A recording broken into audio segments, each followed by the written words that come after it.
guys hear me over there? My Zoom folks? Nice. Yes.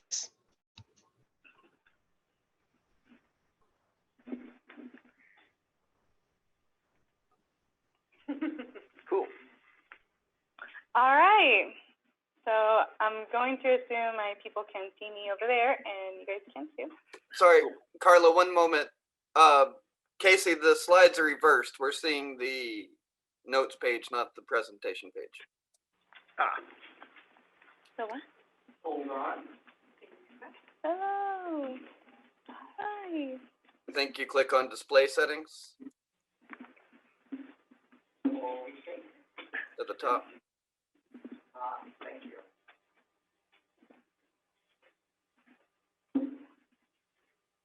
Perfect. Thank you. Sorry, Carla.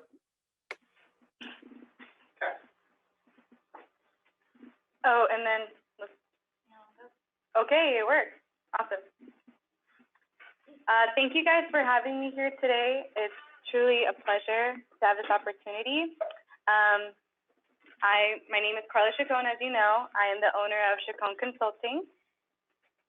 And I want to start off with one of my favorite quotes.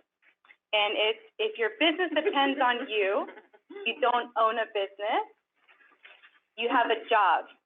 And it's the worst job in the world because you're working for a lunatic.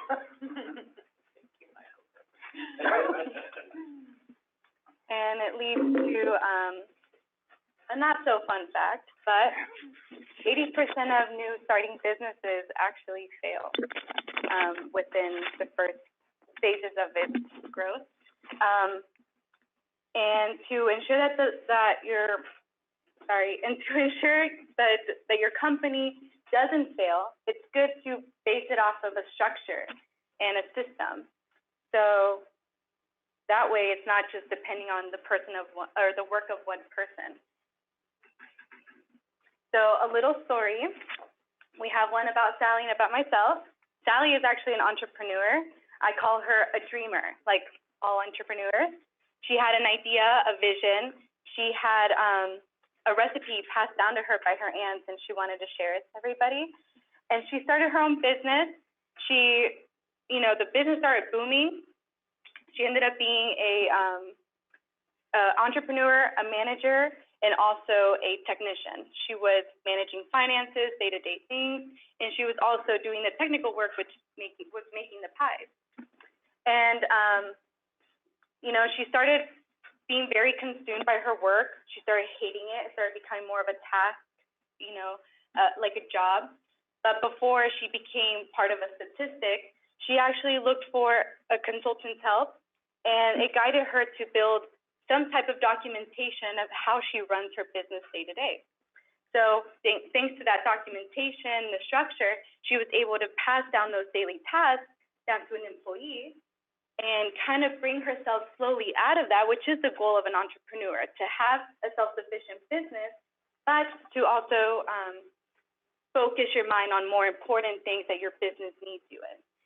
So like Sally, I'm also a dreamer, I'm an entrepreneur, and here I am. A little bit about my story is that I was raised here in the U.S. by two entrepreneurs, my mom and my dad, who have had very successful businesses with trial and error, and they passed that down to me, that spark, and I decided to, start working when I was 16, and I worked in restaurants, and from restaurants to laboratories to law firms. And I noticed that during those jobs, I was being put in positions where I was helping build a system as well, with policy and procedures, making sure that there was instructions to pass down and there was a flow and no bottleneck effect.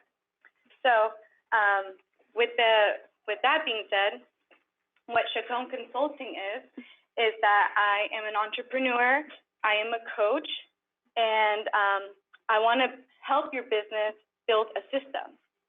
And that's an example of that can be policy and procedures, in case someone's a little confused, and also help your business stay current in its own industry.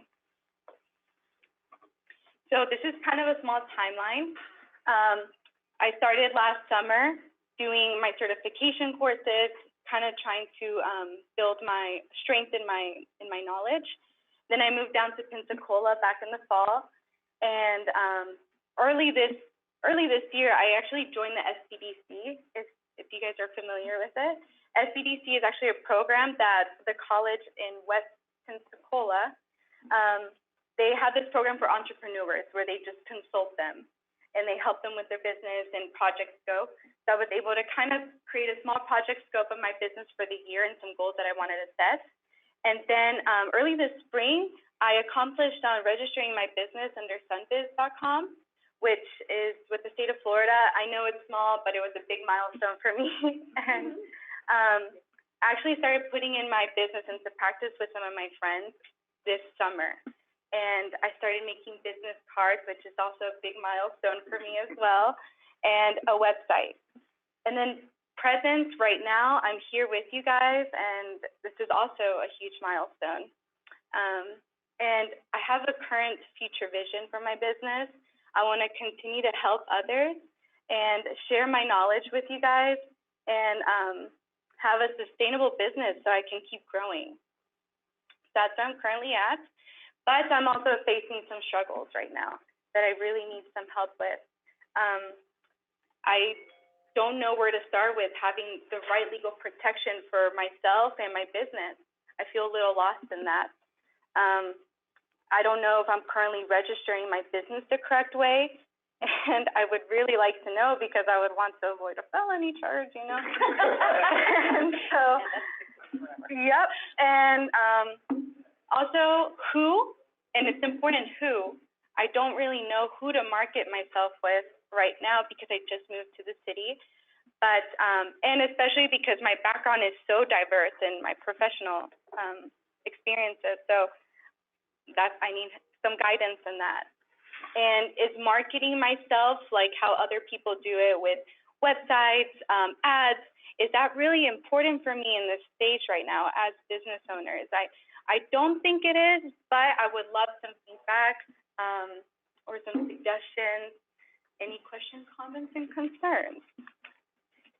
Very good. Thank you, guys. Thank you, Carla. Great presentation. So around the room, is there any questions we have? And then we can also start fielding some questions from Zoom or from Facebook. Any questions around the room for Carla? Carla, do you have any current clients? You go first.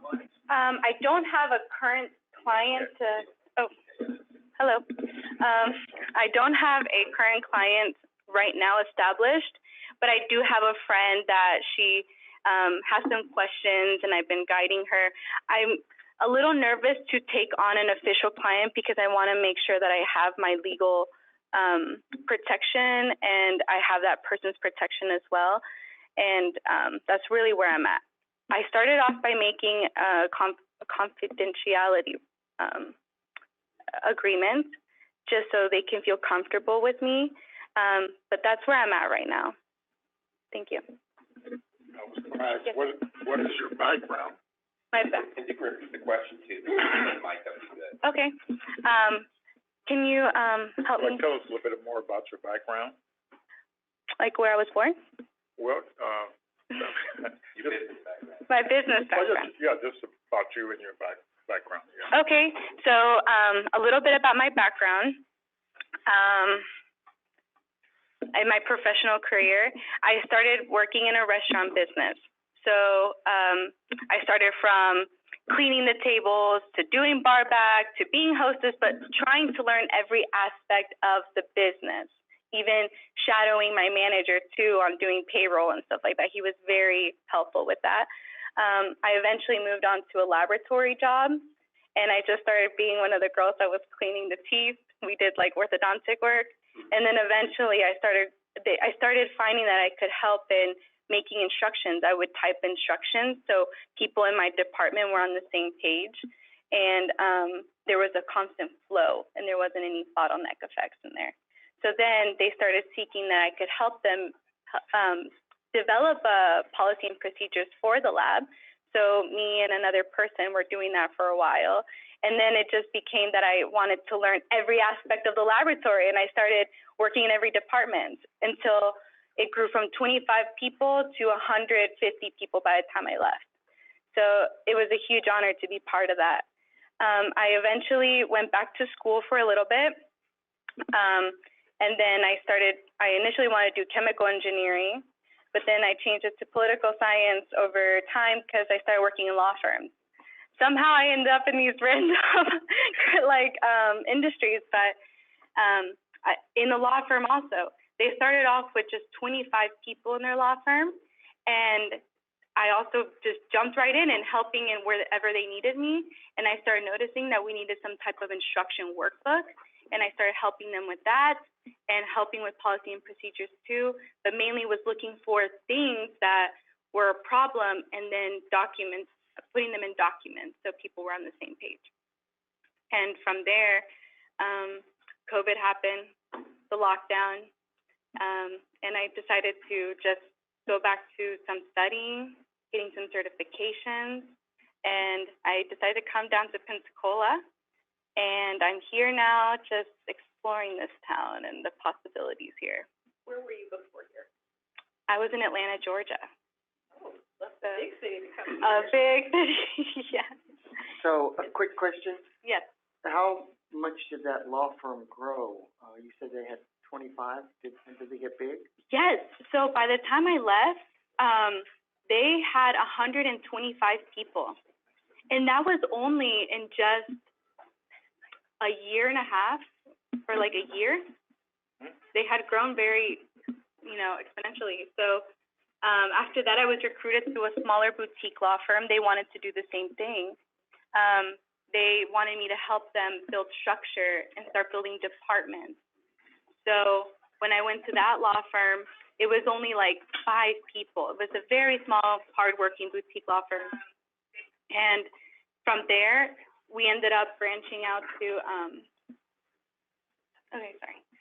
we ended up branching out to 30 people.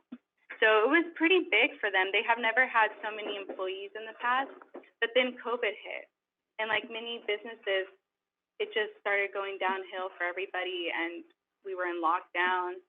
And I just used that time to just start over.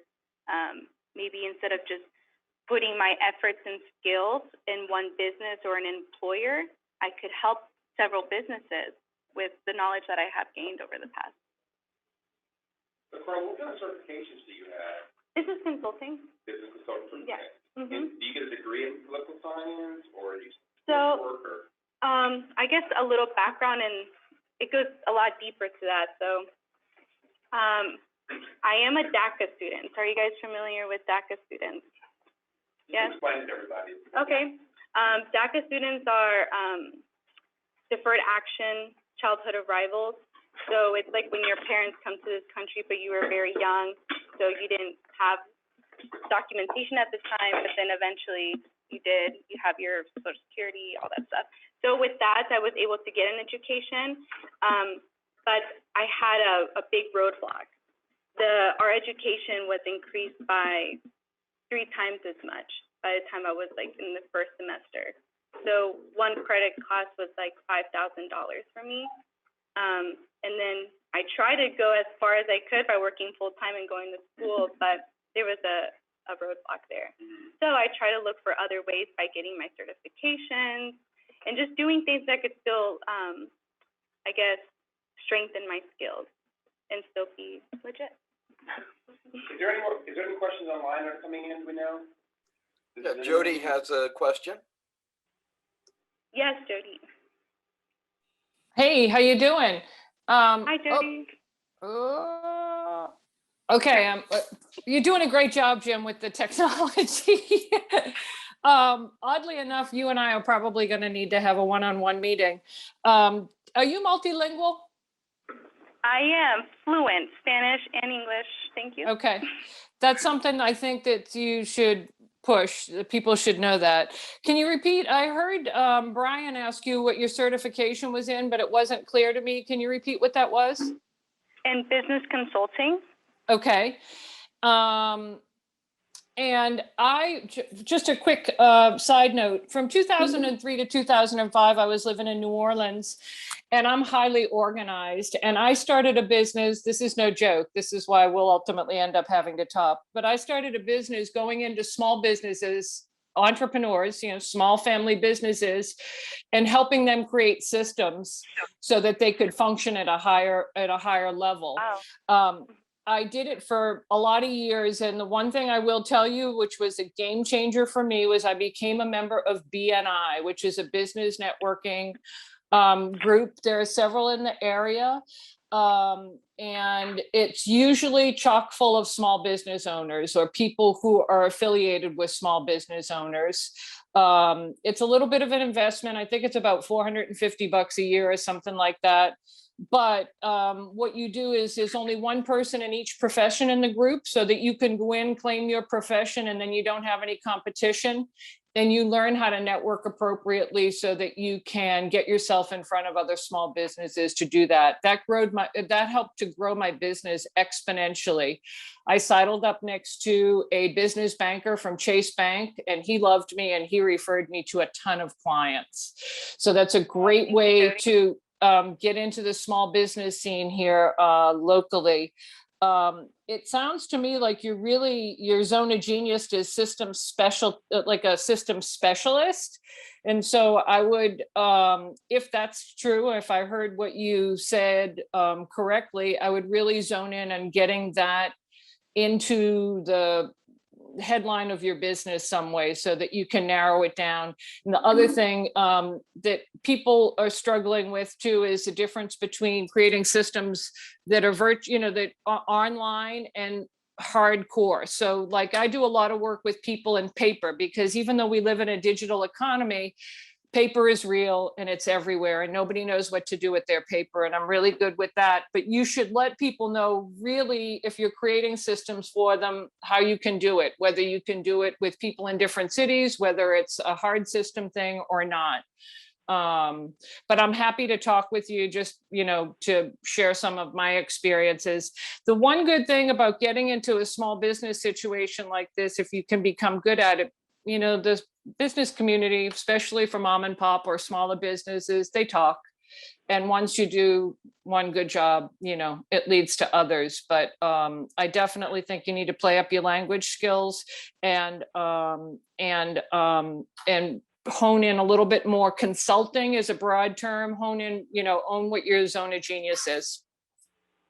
Thank you, Jody. I really appreciate that. Sorry. Okay, is there any more questions online, or Jen, you see any more? I did have a question for Jody. Could you please help me? What was that? It says BNI, B as in boy, N as in nickel, I as in. Yep. Gentlemen, tell you all about it. No. Yeah. One of the advantages of this type of fact is people in this room, you can connect with them outside of this as well. Typically, we do about a 6-minute presentation, which you did a great job within the limited time, and usually we have a Q&A time period. Today we have you presenting by yourself, but we definitely could get into more deep conversation. But the key thing, like Jody mentioned earlier, is to have a one-on-one with them afterwards, maybe get the names, information, how you can reach them, and everyone could be a great asset to you as well, one-on-one, and going in more detail. I personally want to talk to you one-on-one as well. My career at IBM and PricewaterhouseCoopers, when I got there, I became a data center manager. And over the course of the first year, creating a brand new data center, we created 1,950 SOPs that we created about how the staff needed to work and what they needed to do and how the policies happen. I never punish or, my staff that I had for doing things wrong. We started a chance to make our SOPs better, along with follow those procedures. So there's definitely a big market for that. And I have a background with creating SOPs, standardized procedures as well. But like Jody mentioned earlier, you can do technical SOPs, you can do HR SOPs, there's a lot of different ways to get involved in. You want to find out what your passion is, and maybe hone your name, or maybe create some business names that are more like, technical consulting or HR consulting, different things that you can cover different gamut depending on what your passion may be. So definitely get Jody some information, she's some wealth of knowledge, and as well as that, we want to help you out with those things. Okay. I put my phone number in the chat. Thank you. Yep. Brian, I have just so a you know. question. Go ahead, Jim. Great. Carla, nice job on the presentation. Congratulations on these milestones getting into the becoming of an entrepreneur here. It's very exciting. I was interested in the certification you took, the IAP. Did they focus? Yes. Yeah, did they focus more on like how to build your clientele, or were they teaching you some aspect of this operations that you were looking at? They honestly, in the certification, they actually covered pretty much everything. It was from the very beginning on how to even present yourself, how to, they even microanalyze like different types of consulting, so even niches as well. So that's how I kind of was able to see what I could find a niche in. And then at the end, they went into how to even protect yourself a little better. But because I'm in a city, in a different city, I'm a little confused. I don't know how to do those things, but it was very detailed. It was a long program, but when you're concentrated, it wasn't that bad. I think Patrick has something. Thank you. Patrick has something? Just so you know, the gentleman who drove through the hurricane to get here, Brandon Storm. Wow. Hey, Brandon. Hi. Brandon, do you represent today too? Just kind of listen in. Your choice. Yeah, I was gonna listen in, but I mean, I can introduce myself and give like, It's really your preference. I mean, are you gonna drive back next month? Or yeah. Hopefully I'll be here by next month, but. Okay. Yeah, I'm in the process of moving up here. So I'm up here to do some meetings and then I drive back tomorrow. But yeah, I woke up at 3 a.m. this morning. Wow. So do you want to present today as well too, or do you want to? Yeah. It's your preference. Yeah, I mean, I can. We want if you want to do a talk at all, then you have to stand where he is so we can shoot you on the camera. But if you don't want to give a talk today, you don't have your deck, that's cool. Yeah, I mean, I can give like my background and my company and all that stuff, all that good stuff. I don't have like a formal presentation or anything. Is that okay? That's cool. Go hang out with Brian. Yeah, we'll do that. So we'll finish up with Carla over here. Carla, anything else you wanted to add? No, unless anyone else had any more questions. One thing that I had, you asked about who is your clientele, and I think that's two parts. One is, yes, who am I working with? What specifically am I going to provide for them? That narrowing down of your niche. But then, who are the businesses, the people that can refer those people to you? Jody mentioned that she had a banker that comes and was referring, so a center of influence. So who would be the center of influences that can send your natural market to you? Okay. Yes, yes, sir. So wondering, had you thought about any ways to automate what you do? Could you help me with an example? Lord, ask an automation question. Think about that. The engineer in the room. So there's always at least right.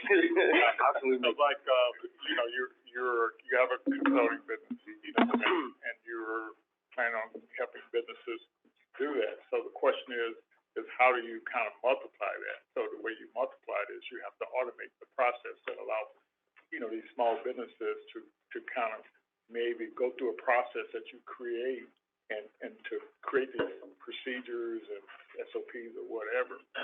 And so like if you start telling your story on your background and you come up with a way to automate this process of doing what you're doing, then you can start calling yourself a founder, and the minute you start calling yourself a founder, then you get all these other resources that become available to you. So what country are your parents from? Mexico. Okay, so for example, Google has a thing going on right now. So as you get traction on your idea, and if you're building something that scales, you can get into their program for female founders. And it could be like 100,000 no equity, into your company just because you're working on something that scales. So that's the difference. So you put in all this effort in. Why don't you put your effort on something that automating your process and something that can scale, and then that way you can your business has an opportunity to really grow. So the first slide you had, about if you're doing all the work yourself, you don't have a business.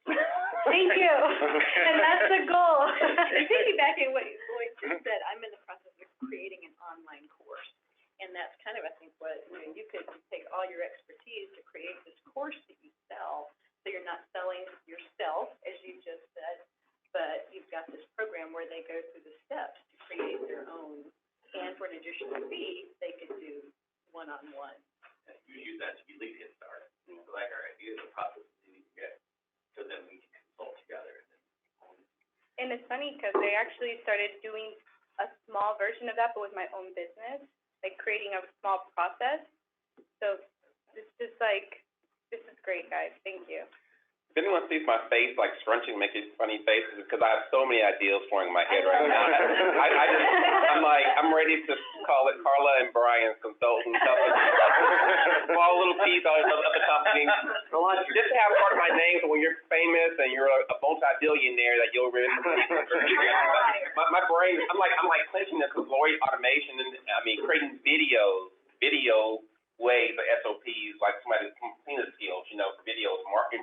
So my brain's it's all over the place. I got to focus back in because I'm thinking about so many ideas right now. I love it. Thank you. Hey, Brian. Yeah, go ahead, Jim. Carlos has a question, and then we should probably ask the final question. The final question? I'll get you. Carlos, go ahead. Carlos? Oh, yes, sir. My question is this, though, Carla. Your background story is very interesting, but my story is this, though. How has your background story, though, helped you to develop your entrepreneurial skills? Hi, Carlos. Thank you. So how my background has helped me now, honestly, it's made the big difference moving to Pensacola. I think working for a employer for a really long time kind of blocked me from even thinking of being an entrepreneur for a while because I was so focused on my job. But now, thank you to the pandemic, it had a lot of bright sides. I was able to just share my story now. So this is you're actually one of the first people, along with all of us, hearing my story. So thank you, Carlos. Hope that answered your question. I just want to say one quick thing. Oh, and it answered my question, and thank you. The good news for you in Pensacola, Florida, the most prevalent businesses are restaurants, law firms, and the third moving churches. I noticed. And, thank you. It's really it. There are so many law firms here, and they're all trying to get a piece of the pie. You can make their processes more efficient. They'll jump on. They have money. Everybody gets sued. Oh yeah. Thank you. Yeah. Well, Carla, the final question, not make you nervous or anything, is the final question is, what can we as a community do for you? Do I need to bring out my list? Cover the high points. We may have to leave about it later. So, my help would be some guidance.